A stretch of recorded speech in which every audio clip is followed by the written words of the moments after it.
brought to you by Palvi Agrico. आता शेतीसाठी जे काही लागणार ते घरपोच मिळणार, तेही मोबाईलच्या एका क्लिकवर. कार्यकर्ता रस्त्यावर झिजतो, वारसदार खुर्चीवर बसतो. अशी स्थिती सध्या महापालिका निवडणुकांमध्ये पाहायला मिळतेय. एकमेकांवर घराणेशाहीचे आरोप करणाऱ्या सगळ्याच पक्षांनी घराणेशाहीचे उमेदवार दिलेत. यात कोणताच पक्ष मागे नाहीये. राज्यभरातील महापालिकांमधील घराणेशाहीच्या उमेदवारांचा हा संपूर्ण आकडा पाहून तुम्हीही थक्क व्हाल. नमस्कार, मी छाया आणि आपण पाहताय मुंबई तक. राज्यभरातल्या 29 महापालिकांमध्ये 30 नेते रिंगणात उतरलेत, तर इतर काही नेत्यांनी आपल्या 116 नातेवाईकांना उमेदवारी मिळवून दिली आहे. आमदार खासदारांनी आपल्या कुटुंबियांसाठी उमेदवारी घेऊ नये असे आदेश भाजपने दिले होते. मात्र तरीही ठाणे जिल्ह्यातील भाजपच्या 4 विद्यमान आमदारांनी आपल्या कुटुंबियांसाठी तिकीट पदरात पाडून घेतलंय. कुलाबा विधानसभा मतदारसंघात विधानसभा अध्यक्ष राहुल नार्वेकर यांचे बंधू मकरंद नार्वेकर आणि दुसऱ्या भावाच्या पत्नी हर्षिता नार्वेकर यांनी उमेदवारी अर्ज भरलाय. तर बहीण गौरवी शिवलकर यांनी प्रभाग क्रमांक 227 मधून अर्ज भरलाय. किरीट सोमय्या यांचे पुत्र नील, शिवसेनेतून भाजपमध्ये आलेले सुरेश गंभीर यांची कन्या शीतल गंभीर, राजके पुरोहित यांचे पुत्र आकाश पुरोहित यांचीही यात वर्णी लागली आहे. तर पुण्यात वडगाव शेरी मतदारसंघातून तुतारी चिन्हावर निवडून आलेले आमदार बापू पठारे यांनी भाजपकडून कुटुंबात तिघांसाठी उमेदवारी मिळवली आहे. पठारेंचे पुत्र सुरेंद्र, त्यांची पत्नी ऐश्वर्या, आमदार पठारे यांच्या भाचेसून तृप्ती भरणे यांना उमेदवारी मिळाली आहे. तर मंत्री गणेश नाईक यांनी पुतणे सागर नाईक व सून वैष्णवी नाईक यांच्यासाठी तिकीट मिळवली आहेत. भिवंडीतील भाजप आमदार महेश चौगुले यांनी मुलगा मित चौगुले यांची उमेदवारी पक्की केली आहे. भाजप आमदार सुलभा गायकवाड यांनी जाऊ मनीषा अभिमन्यू गायकवाड यांची राजकीय वाट सुकर करून घेतली आहे. तर भाजप आमदार नरेंद्र मेहता यांनीही भावजय माजी महापौर डिंपल मेहता यांच्यासाठी प्रतिष्ठा पणाला लावून तिकीट पदरात पाडून घेतलंय. तर माजी केंद्रीय राज्यमंत्री आणि भाजप नेते कपिल पाटील यांनी पुतण्या सुमित पाटील यांची उमेदवारी निश्चित केली आहे. तर शिंदे सेनेचे आमदार राजेश मोरे यांनीही मुलगा हर्षद राजेश मोरे यांचं तिकीट व राजकारणातील स्थान पक्क केलंय. ठाण्यातील भोईर कंपनीचे अनेक सदस्य प्रत्येक निवडणुकीला रिंगणात असतात. यावेळी भोईर कंपनीतील 5 जणांनी उमेदवारी मिळवली आहे.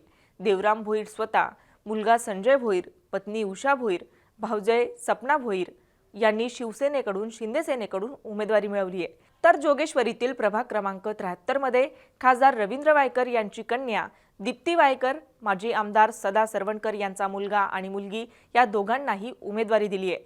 माजी नगरसेवक समाधान सरवणकर आणि त्यांची बहीण प्रिया सनवरकर या दोघांनाही दादरमधून संधी मिळाली आहे. तर माजी खासदार राहुल शेवाळे यांची बहिणी वैशाली शेवाळे यांनाही पूर्व उपनगरात उमेदवारी देण्यात आली आहे. तर छत्रपती संभाजीनगरमध्ये शिंदे गटातूनच समाज कल्याण मंत्री संजय शिरसाट यांचा मुलगा सिद्धांत, मुलगी हर्षदा, आमदार प्रदीप जयस्वाल यांचा मुलगा ऋषिकेश जयस्वाल यांना उमेदवारी अर्ज देण्यात आलाय. तर राष्ट्रवादी काँग्रेसचे म्हणजेच अजित पवार गटाचे नेते नवाब मलिक यांच्या घरातीलही 3 सदस्यांना उमेदवारी देण्यात आली आहे. त्यात नवाब मलिक यांचे बंधू कप्तान मलिक, बहीण डॉक्टर सईदा खान आणि कप्तान मलिक यांची सून बुशरा नदीम मलिक यांचा समावेश आहे. तर काँग्रेसमध्ये मालाडमधील आमदार असलम शेख यांच्या नातेवाईकांसाठी मालाडमध्ये 4 प्रभाग सोडण्यात आलेत. मुलगा हैदर असलम शेख, बहीण कमरजहा सिद्दीकी, मेहुणा सैफ अहद खान, भाचा रफिक शेख यांना मालाड आणि वर्सोवामध्ये उमेदवारी देण्यात आली आहे. तर ठाकरे गटात आशिष चेंबूरकर, सुनील प्रभू, सुनील शिंदे यांच्या नातेवाईकांनाही संधी मिळाली आहे.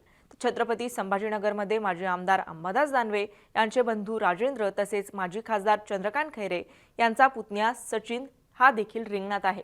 टोटल महापालिकांमधली जर ही आकडेवारी आपण पाहिली तर मुंबईत 43, मीरा भाईंदर महापालिकेत 16, नवी मुंबई महापालिकेत 13, कल्याण डोंबिवलीत 12, ठाणे उल्हासनगरमध्ये प्रत्येकी 4, पनवेल आणि भिवंडीमध्ये प्रत्येकी 3 अशा 98 नेत्यांनी आपापल्या नातेवाईकांसाठी उमेदवारी पदरात पाडून घेतल्याचं समोर आलंय.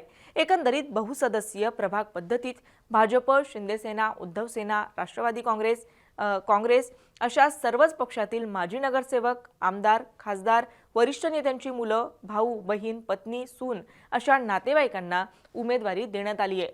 अनुभव, संघटनात्मक ताकद, जिंकण्याची क्षमता अशी कारणं पुढे करत पक्षांनी घराण्यातच उमेदवारी दिल्याने कार्यकर्ते नाराज झालेत. एकंदरीत सर्वसामान्य कार्यकर्ता या निवडणुकीतून दूर फेकला गेलाय. राज्यात चाललेल्या या राजकीय घडामोडींविषयी तुम्हाला काय वाटतं?